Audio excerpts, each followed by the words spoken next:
Hello दोस्तों, मैं अभिराज त्रिवेदी आप सभी का स्वागत करता हूं विकास स्टडी सर्किल के यूट्यूब चैनल पर। दोस्तों, आज की क्लास में हम लोग एसएससी जीडी कांस्टेबल की परीक्षा के संदर्भ में हिंदी का प्रैक्टिस सेट नंबर 3 हल करेंगे। तो दोस्तों, वीडियो को बिना स्किप किए हुए वीडियो के साथ अंत तक अवश्य बने रहें और चैनल को अधिक से अधिक सब्सक्राइब करें, वीडियो को लाइक ज़रूर करें और वीडियो को शेयर भी करें।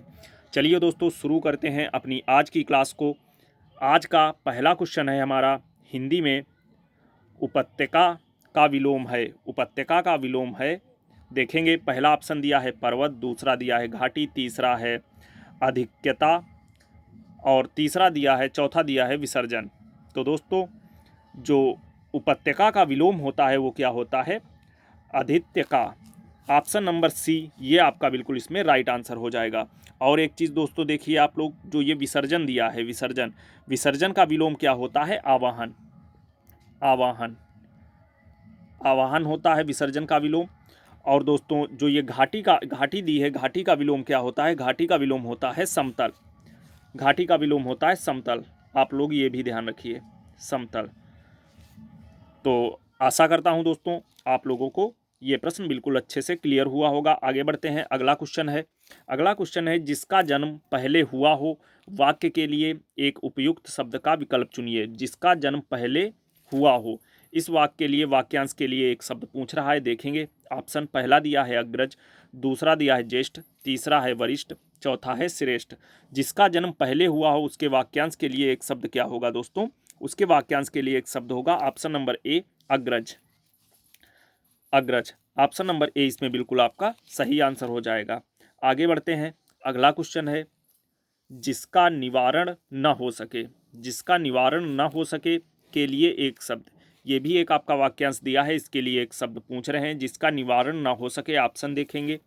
पहला ऑप्शन दिया है अविकल, दूसरा ऑप्शन दिया है अनिर्धाय, तीसरा है अनिर्णित और चौथा है अनिवार्य। तो दोस्तों, जिसका निर्माण न हो सके, जिसका निवारण ना हो सके, इसके लिए वाक्यांश के लिए एक शब्द क्या होगा? देखेंगे। क्वेश्चन नंबर 63 में जो आपका राइट आंसर होगा अनिवार्य। ऑप्शन नंबर डी आपका बिल्कुल इसमें सही आंसर होगा। आगे बढ़ते हैं। अगला क्वेश्चन दिया है, निम्नलिखित में से कौन सा एक अनाथ का पर्यायवाची नहीं है? अनाथ का पर्यायवाची नहीं है पूछा है दोस्तों, ध्यान देना, नहीं है पूछा है। पहला ऑप्शन दिया है बेसहारा, दूसरा ऑप्शन दिया है यतीम, तीसरा है अनाड़ी, चौथा है निराश्रित। निराश्रित। तो दोस्तों, अनाथ का कौन सा पर्यायवाची नहीं होगा? क्वेश्चन नंबर 64 में आपका राइट आंसर क्या होगा? अनाड़ी। ऑप्शन नंबर सी ये आपका बिल्कुल राइट आंसर होगा। ये अनाथ का पर्यायवाची नहीं है। बाकी बेसहारा, यतीम, निराश्रित, ये तीनों अनाथ के पर्यायवाची हैं। आगे बढ़ते हैं। अगला क्वेश्चन है क्वेश्चन नंबर 65, कमल का पर्यायवाची है। कमल का पर्यायवाची पूछ रहा है, कौन सा है? पहला ऑप्शन दिया है अंबर, दूसरा है दिनकर, तीसरा है नीरज, चौथा है पुष्प। तो दोस्तों, क्वेश्चन नंबर 65 में आपका राइट आंसर क्या हो जाएगा? कमल का पर्यायवाची पूछ रहा है तो ऑप्शन नंबर सी नीरज, ये आपका बिल्कुल राइट आंसर होगा। ये कमल का पर्यायवाची होगा। आगे बढ़ते हैं। आगे बढ़ते हैं। अगला क्वेश्चन दिया है, शुद्ध शब्द को चुनिए। शुद्ध शब्द को चुनना है। देखेंगे। दुर्निवार, ये इस तरीके से लिखा है। अगला शब्द लिखा है दुर्निवार, अगला है दुहनिवार, अगला है दुर्निवार। इसमें छोटी की मात्रा है। कौन सा सही होगा इसको देखना है। तो दोस्तों, क्वेश्चन नंबर जो 66 है, क्वेश्चन नंबर 66 में आपका राइट आंसर क्या होगा? ये वाला दुर्निवार। दुर्निवार ये सही होगा। छोटे की मात्रा लगेगी, ध्यान देना आप लोग। शुद्ध वर्तनी वाला एक क्वेश्चन आपकी परीक्षा में दोस्तों जरूर आएगा। आगे बढ़ते हैं। अगला क्वेश्चन है, अंडे का शहजादा का अर्थ क्या होगा? अंडे का शहजादा का अर्थ क्या होगा? पहला ऑप्शन देखेंगे। पहला दिया है कमजोर व्यक्ति, दूसरा है चालाक व्यक्ति, तीसरा है अनुभवी व्यक्ति, चौथा है अनुभवहीन व्यक्ति। तो अंडे का शहजादा, क्वेश्चन नंबर 67 में आपका राइट आंसर क्या हो जाएगा? ऑप्शन नंबर डी, अनुभवहीन व्यक्ति को अंडे का शहजादा कहा जाता है। अंडे का शहजादा का अर्थ क्या होगा? अनुभवहीन व्यक्ति। ऑप्शन नंबर डी आपका यहाँ पे सही आंसर हो जाएगा। आगे बढ़ते हैं। अगला क्वेश्चन है क्वेश्चन नंबर 68, ऐरा गैरा नत्थु खैरा, ये दिया है, इसका मतलब क्या, मतलब बताइए। इसका मतलब पूछा गया है, ऑप्शन देखेंगे, कमज़ोर आदमी, मामूली आदमी, होशियार आदमी, गंवार आदमी। तो दोस्तों ऐरा गैरा नत्थु खैरा ये हमारे लोगों के ग्रामीण क्षेत्रों की एक फेमस कहावत है।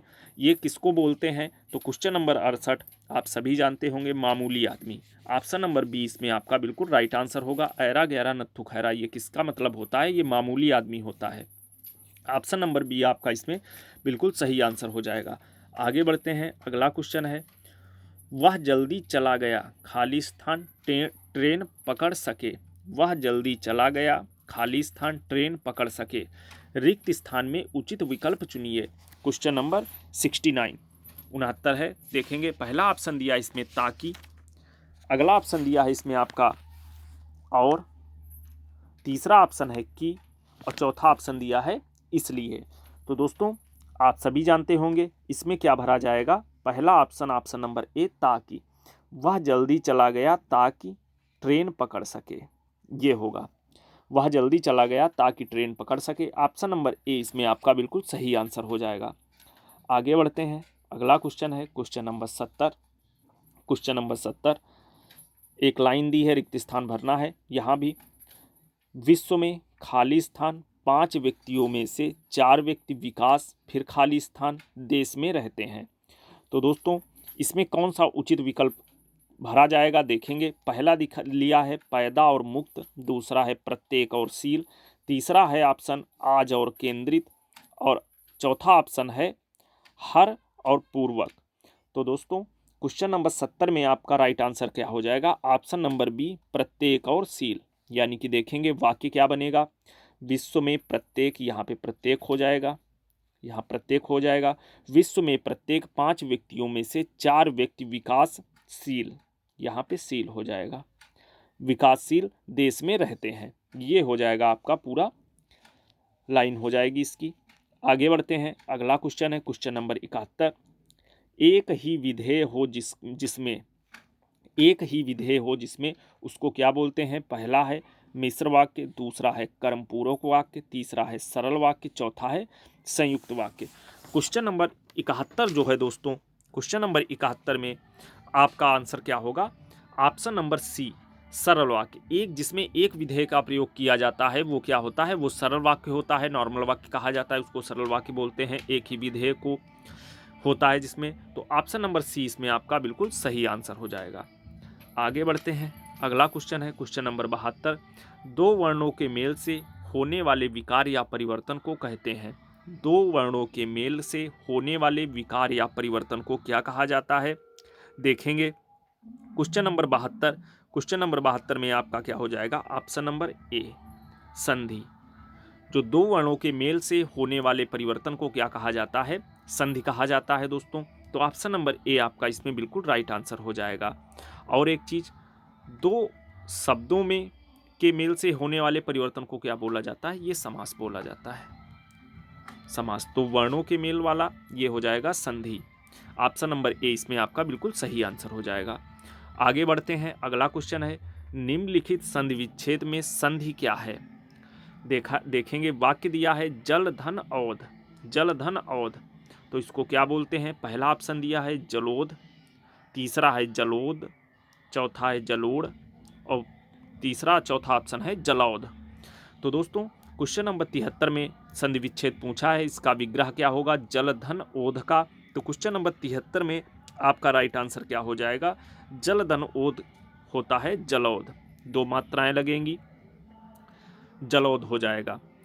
आगे बढ़ते हैं, अगला क्वेश्चन है क्वेश्चन नंबर 74। जिस समास का कोई पद प्रधान नहीं होता उसे कहते हैं। जिस समास का कोई भी पद प्रधान नहीं होता उसे क्या कहा जाता है? पहला ऑप्शन दिया है द्विगु समास, दूसरा है द्वंद्व समास, तीसरा है कर्मधारय समास, चौथा है बहुब्रीहि समास।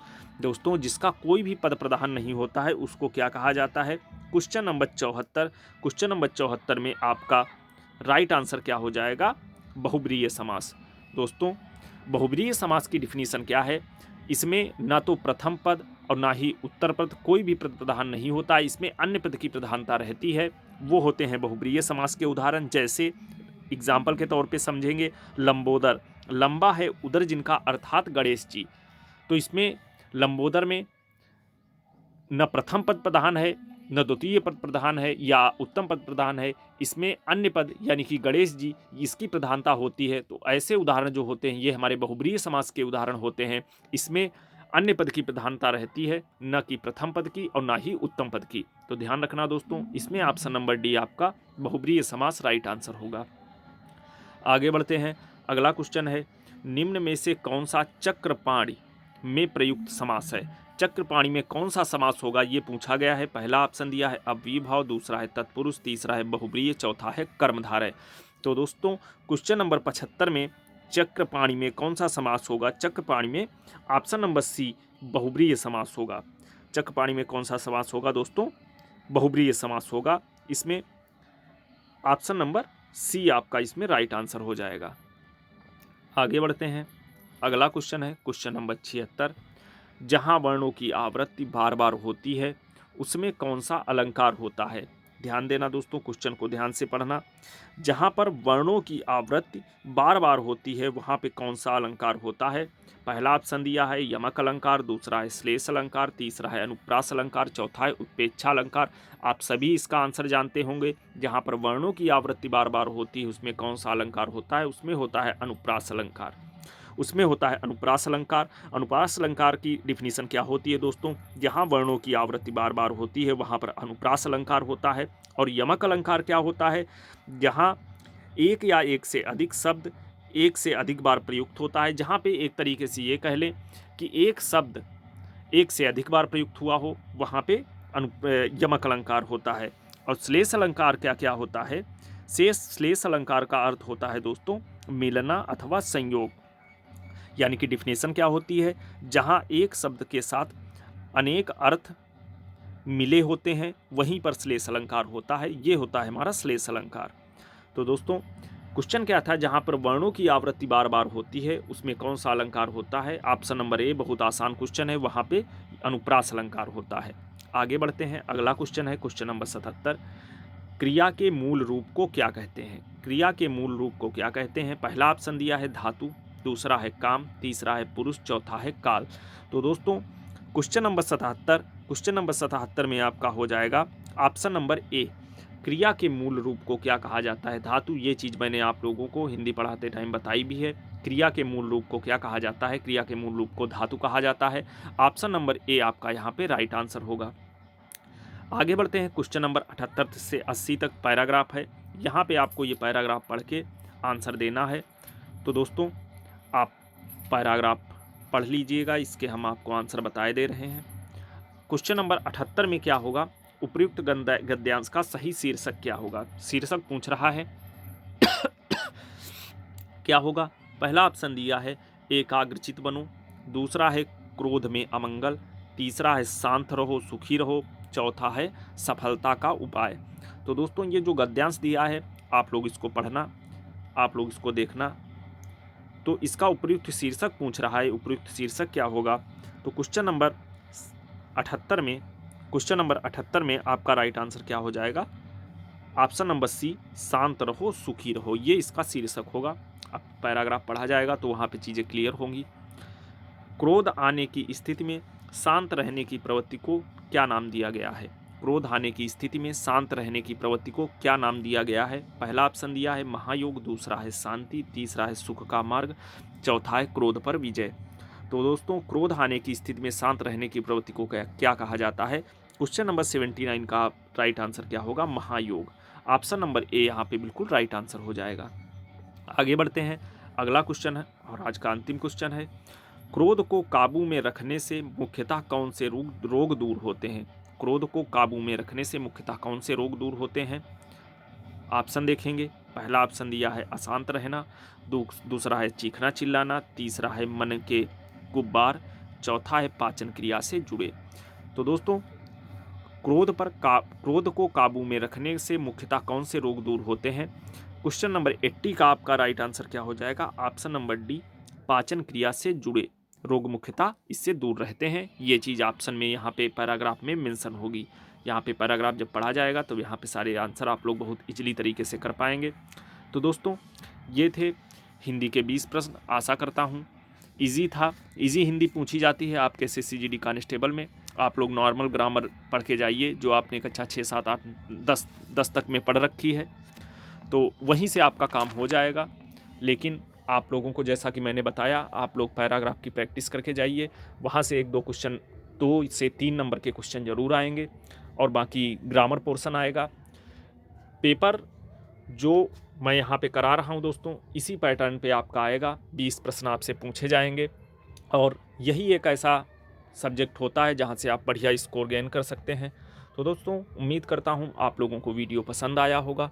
वीडियो को अधिक से अधिक लाइक करें, चैनल को सब्सक्राइब ज़रूर करें, वीडियो को शेयर भी करें।